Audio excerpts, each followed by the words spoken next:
So, Kinds of Kindness is a short film saga. It's 3 films in one, right? Which explains the long runtime at 2 hours, 44 minutes. Kinds of Kindness is 3 stories with the same set of players, similar to Wes Anderson, French Dispatch, right? Or maybe like a Twilight Zone kind of series. It stars Jesse Plemons, Emma Stone, Willem Dafoe, Hong Chow, Margaret Qualley.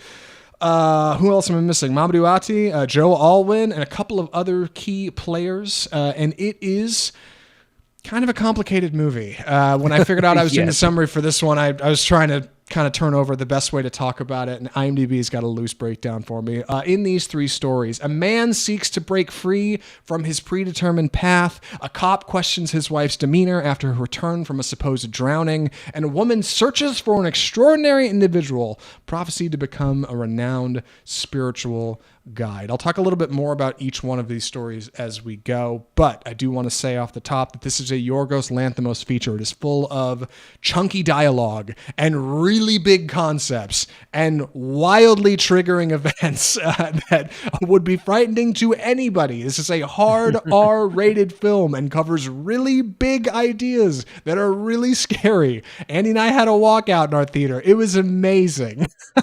It is a 3-hour sprint.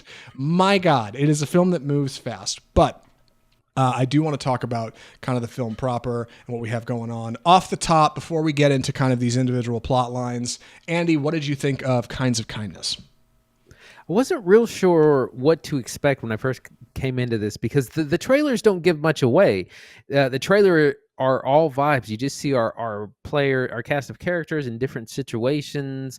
There's mood, but there's just nothing tying it all together. And we really don't know until we see the first movie. What's interesting is that there's a through line through all these 3 stories, which are all completely disparate. It kind of has this theme of power and control, those people with power, those without, those who seek to become a powerful person or to be in seen in good favor of those who are powerful.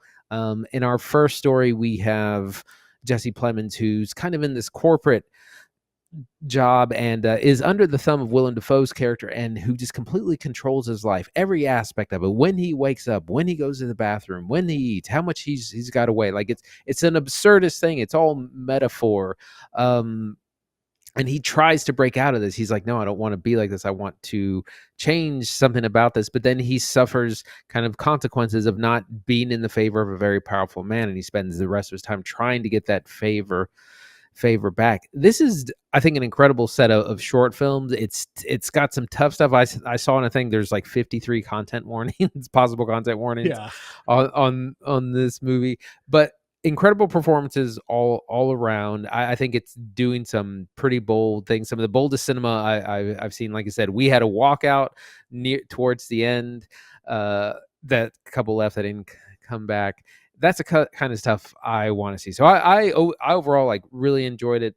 But it'll blow your hair back. That's for sure. Yeah, Andy's not kidding about the 53 content warnings. Like, it is wild how dark this film gets. And what's really incredible is how these films kind of stair-step into it. Each one starts with you knowing functionally nothing. Like Andy said, the marketing gives nothing away other than tone and vibes, and the song Sweet Dreams are made of these, which film opens with. Very charming. But I think going in, the less you know, the better. Obviously, listening to this review, we're giving some things away, but nothing too broad, or nothing too specific, I should say. Andy already got into our first story, a man who is trying desperately to break free from this predetermined path given to him by a corporate overlord. Story number 2, a cop in a small town whose wife has gone missing. Friends are trying to console him, make him feel better. She comes back, but she's not the same. She's different, and he's convinced that it's a different person entirely. And all his friends say, hey, come on, man, you're talking crazy. But he's not so sure, so he wants to put her to the test. And she, of course, wants to meet his expectations. He's her loving husband. Why wouldn't she? And then story number 3, a woman who is tangled up in, I guess you'd call it a cult. I feel it's probably pretty cult, safe. Yeah. That's right. Who is looking for, who is supposed to be kind of this prophet character, a young woman who will help them go into the new age in some way or another, and ultimately nearly finds them, but without in the kind of fashion that Yorgos Lanthimos invites. And I think that's a bit of a monkey's paw in all of these, right? That you get your wish, you get the thing you want, but it comes at a cost. It comes But at a at what price. cost?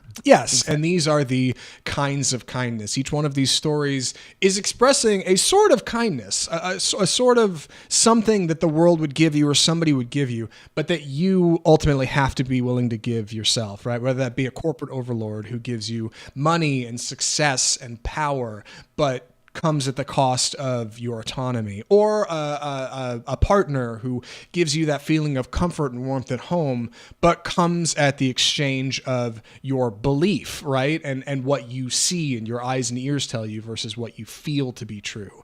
Or, obviously, in our cult section at the end, the belief in a higher power, that there's something after this, there's something next, something greater than us, but you have to exchange your own mortal coil, your own earthly desires and objects and things in order to get that. Like, all of these are a kind of kindness functionally, but they're cynical and they're twisted. Some have called this movie downright mean, and I think it's true. I know Andy never saw one of Yorgos' really early films, Dogtooth, which I saw way back in the day and did not understand, and I didn't know anything about Yorgos Lanthimos. I just thought, wow, this is a wildly twisted feature. Since then, we've seen things like The Lobster and The Favorite. Lobster is a very mean movie. Killing of a Sacred Deer is a very mean movie. Like, these are films where people have accused Yorgos Lanthimos of being unkind to his characters. And fortunately, refreshingly, his previous work, Poor Things, might be his most accessible at his most weirdest, because it has a through line all the way through, and though it looks the strangest and has the oddest setting, like, I think it's the easiest narrative to get on board with. This is not for people who like Poor Things. I saw people who like Poor Things saw this, and they were like, Kinds of Kindness is not for me. This movie sucks. I don't like it. I disagree. I think you guys are looking at it all wrong. I think this movie's really special, actually. Yeah, I've seen this compared to. I immediately thought of, like, this is like the Twilight Zone meets A24, because these are all kind of bizarre, surreal, kind of sci-fi stories, like that kind of have supernatural elements to them. I've also kind of heard it compared to Black Mirror, and that's, those are dark properties, but they are peeling back the layers of humanity and taking a look and ask. And again, it's about power. In that the first story is very much a corporate setting, and it's like, to me, it was about how people will do anything to succeed in the corporate world, but a lot of times they make a lot of personal sacrifice, or that comes at a great cost of personal sacrifice in order to succeed. And a lot of times when they choose to have maybe more freedom or more autonomy, then they kind of crave the life that they had. And so it's just an incredible look at humanity. And the fact that this theme is through all of these three very, very different stories and styles is really stunning. I've really been surprised at how much of the crew is involved in this film from Poor Things, because they look like such different features. Like, Poor Things reminds me of, like, the best of Tim Burton, like twisted and weird and insane lenses and black and white and wild colors, right? Like, and then coming to this movie, it's so much drier just on its face. Like, just looking at the trailer, I think my parents, who are not affiliated with any of these films, would be more inclined to watch Kinds of Kindness over Poor Things. It just looks like it's more accessible. It's a modern setting, but it's the same cinematographer, Robbie Ryan. It's the same music. Jerskin Fendrix, I believe, is back from the music on the score, which is striking, awkward piano, which works great, by the way. It's still got weird lenses. It still has odd black and white sequences. Like, it has a lot of these features that Poor Things has, just much more, like, I don't know, artfully placed, I think, whereas Poor Things was like a deep dive into the world of Bella Baxter. This is a surface dive into the world of three different people who are having wildly different problems. And I like that the movie has so much to say about the people in these stories, right? They are uniquely human and refreshingly mortal, but also are not necessarily good people. Every one of these people does bad things to each other and has bad things done to them. And the movie starts soft. It hits you with the softest at the open. It's like, right. here's what seems dramatic in the first hour. And oh my God, that's awful. By the time you get to the end, you're like, dude, the stuff that happened in the first story is nothing compared to where we're going. Good God. It only gets worse. It's this deep dive into what's coming next.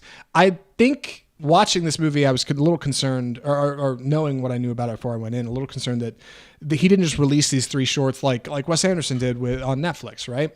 Make 3 little shorts and release them on a streamer. It doesn't have to go to theaters. It'll just be its own thing, because he's already a weird director, and trying to get a film like this, it's 3 hours long out in theaters, I feel like it's not going to have a lot of runaway success.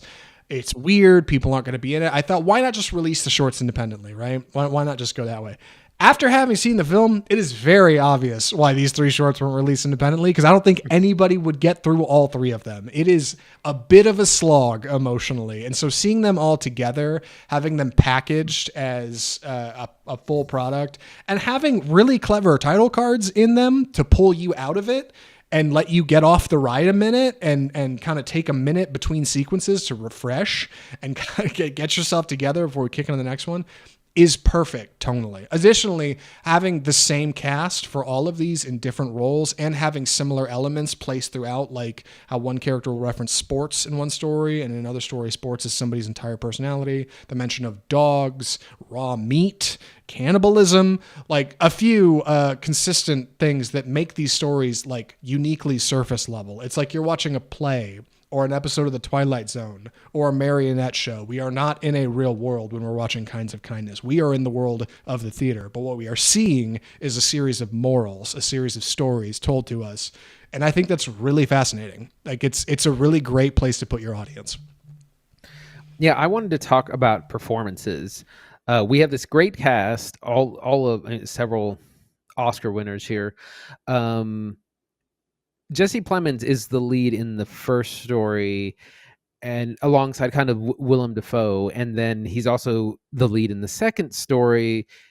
And then Emma Stone has a larger role; she plays his wife. And then in the third story, Emma Stone is the lead, and Jesse Plemons kind of takes a back seat. And the rest of our characters kind of rotate in different amounts of kind of being the background actors or just less important players, but we get really incredible performances. Margaret Qualley, who I kind of had her in the same category as Maya Hawke, who I'm a hater of, because she's Andy McDowell's daughter, and she was on my Nepo Baby list.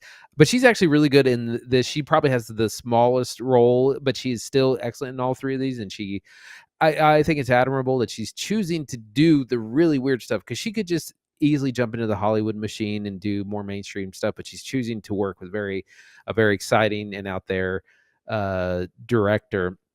We get great performances from Willem Dafoe, he's the boss in the first one. He's kind of a father figure in the second one, and a guru in the third. It's a very smart thing to reuse this cast. It's got a little bit of that Pulp Fiction feel, but everyone's roles are just so wildly different in each one. By the way, do you remember the name of each short story?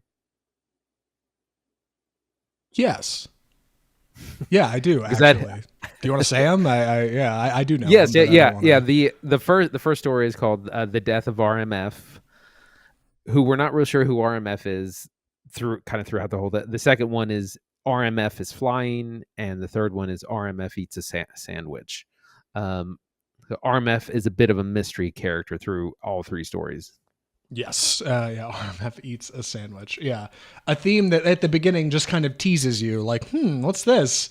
And the film opens with a very obvious nod of, okay, we have an identifier for what RMF is. And the rest of the film is just kind of strung throughout it, which I think is nice. The idea that none of these stories really connect, but the title cards tell us at the top they do. It's very obvious. It's very obviously made to us. There is a connection here, but you have to look for it. And I think it's a satisfying little puzzle box of a feature. And it's messed up, dude. That's what I like. Like, it's bold cinema. It is big ideas, dark depths that Kinds of Kindness is diving into. And like, how satisfying for somebody to go somewhere where we don't see. I've seen people saying that they don't like that Emma Stone is continuing to work with Yorgos Lanthimos. Yeah, they don't like that Margaret Qualley is like getting tied up with freak director. I think you guys are looking at it all wrong. I think Andy's right. Like, it would be so easy for everybody in this movie to go sign a Marvel contract tomorrow. A couple of them will probably totally be in Marvel features, and that's fine. But they want to do the weird stuff. They want to do the art. They want to make art for art's sake. I love that Emma Stone's in this film, and I love that she's a bolt of lightning that's uniquely held back from the open. Like, you don't even get Emma Stone for the first little bit of the feature. And then when she shows up, she's just like this bolt of red hair, right? She's Emma Stone. You know she's there. Like, you knew she was going to be in this feature. She opens the trailer. She's the biggest part of it. She was following on Poor Things. She's going to be in his next feature. And then when she shows up, it's like, oh, there she is. And then she's kind of presented more throughout the rest of the film before things are ultimately handed over to her in a protagonist role from Jesse Plemons. Like, even the order of the shorts in the film is kind of perfectly manipulated and orchestrated. And it's weird because looking at the trivia, I think there was an early cut of this movie where it was all one story and it wasn't three things. And then they kind of dialed it back and reworked it this way and that way. Like, and ultimately what came out feels like such a cohesive, unique piece of art that it's hard to believe that there was a version of this that didn't work before, because what's here seems to work so well. And I love that people get up and walk out of it because it's horrible free stuff. Yeah, I also, along those lines, I wanted to mention that this was actually shot and completed principal photography before Poor Things. So this was kind of a long gestating project, but that they had gotten the jump off kind of in the pandemic, or I think it was actually a pandemic film that they managed to do. But it took a while to put the rest of it together, and for it to that's why it's coming out 6 months after Poor Things. Yeah. I think this movie is super special. This is like, I liked Poor Things a lot. This is like, I need to get the Blu-ray. Like, this movie is super cool, man. Like, it's weird and it's twisted. My problem is, and I know we're about to get to recommendations, Andy, who the hell do we recommend this movie to? Like, there's nobody in my life that's going to go watch this. Like, they're just not. Nobody's going to sit for 3 hours of this. How can I sit here and gush about this? Freaks of cinema. That's right. Where are my freaks at? How can I sit here and gush about this and have nobody to relate it to? You know what I mean? Like, who is this movie made for? Who is Yorgos Lanthimos trying to talk to? Yeah, us, you and me, and those who seek out bold cinema. They say art is communication. I don't know exactly who he's trying to talk to, but Yorgos Lanthimos has something to say. Like, and every time I see one of his features, I like it more. Everyone ranks higher. I can't believe the people who are putting this at like 7 or 8 on his like best list. Like, crazy to me. Did we watch the same movie? What are you guys talking about? So anyway, with that, I don't have enough good things to say about it. Any other thoughts or recommendations, Andy? Real quick, Hunter Schafer is also in this movie. She's only in one scene, but she is in it. Another big name in the movie. Probably one of the scenes I've been turning over the most in my head, and we won't talk about it here because it's kind of towards the end of the film. I don't want to say it's in spoiler territory, but like, fascinating appearance by Hunter Schafer. Like, incredible pick. Yep. If you're gonna place somebody in your art, what a unique person to pick. Fascinating. Andy, would you recommend Kinds of Kindness? Not to most people. This was an incredible film. I enjoyed it a lot. Like I said, there's something like 50 odd possible content warnings. It is very intense. It's not very mainstream. Like, I wouldn't recommend it to, the casual, like, 2 movies a year crowd, or someone's parents who just like want to sit back and and relax. But if you are on the lookout for something different, for something bold, something that will blow your hair back, something that you've never seen before, then Yorgos Lanthimos is the one for you, and that's who I would recommend it to. It is also very long, so I would encourage people to possibly check it out when it comes to streaming. I think I might try and catch it again in theater, but I think it will go down better because it is so long on streaming. Yes, I'm in the same boat. I would recommend this movie to anybody that is even remotely interested. If you think it sounds cool, please go check this movie out. I think you should see it in a theater if you can. Like, I think, like Poor Things, the visuals are huge. And while a lot of people maybe won't appreciate that so much, I think if you're interested and you've gotten at this point and you still want it, if you still want a piece of what Kinds of Kindness is bringing, go check it out. Go support big cinema like this. Like, I can't believe it got a wide release. I don't know what wide audience would want to see it. I don't even I get why the marketing has been weird. Like, it is twisted and odd and it is really slow and it's big stilted dialogue scenes, but like, man, it's just such an interesting dive into these kind of corners of humanity in these like obscure, absurdist settings that are uniquely surreal. I think this movie's super cool, dude. I really like Kinds of Kindness. And that's our show. God, that's episode 258. Time flies when you're having fun. Andy, what are we watching next week? Maxine, the long-awaited, not too long-awaited, but the follow-up to Ty West's X horror film, which came out in 2022, I think, along with the prequel film Pearl, starring, of course, Mia Goth, and a huge cast, which I can't remember all of: Elizabeth Debicki, Kevin Bacon, Giancarlo Esposito, and more. Halsey is in it. Maxine was the lone survivor from X, spoilers, and she escapes apparently to 1980s Los Angeles after being the lone survivor, where she's still trying to make it big, trying to be a star, but there's a killer on the loose, and she's trying to make sure no one kind of figures out her dark past. Really excited about this. I actually just rewatched Pearl last night. Also an incredible film. So really looking forward to that. Then we're going to be taking a look at something on streaming. Problemista is out on Max, which we had talked about before. The Beekeeper, also out on Prime. So we'll see what we're watching for next week, possibly something else. And some FYI releases. Despicable Me 4 opens actually tomorrow, Wednesday, July 3rd, getting a jump on the 4th of July holiday. And like we said, Maxine is this Friday, July 5th. Big excitement for Maxine. I hear it's like odd, and I'm like, ooh, yeah, okay. Because Pearl was odd. Like, I'm good with odd. Ty West gave me 2 out of 3 so far. I want to see if he can stick the landing with Maxine. And obviously, I'm a big X fan, so that might be a good. I say obviously, like you guys know. This might be the first time you've listened to the show. You may not know that. We covered it back then. You can go check out our review, and we'll have Maxine coming next week. Full disclosure, out of the two, I'm a little bit more interested in Problemista than Beekeeper, but I've seen a lot of Beekeeper memes, and the memes are pretty good.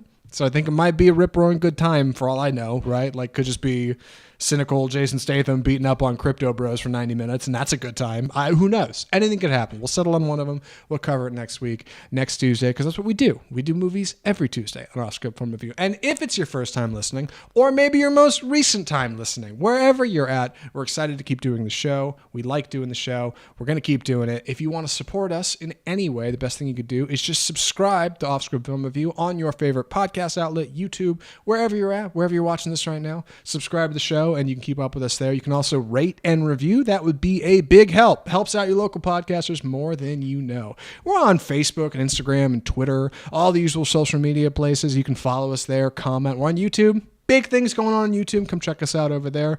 iTunes, Google Play, Spotify, iHeartMedia for the audio podcast. You may be listening there right now. And if you are, hey, hello. Shout out to our audio podcasters. We love you guys. And of course, you can check out our website, offscriptfilmreview.com, and you can mail us correspondence directly at mail@offscriptfilmreview.com. I think that covers all the bases. Go check out Kinds of Kindness from all of us at Off Script Film Review, the home of bold cinema. I'm Zach Lewis.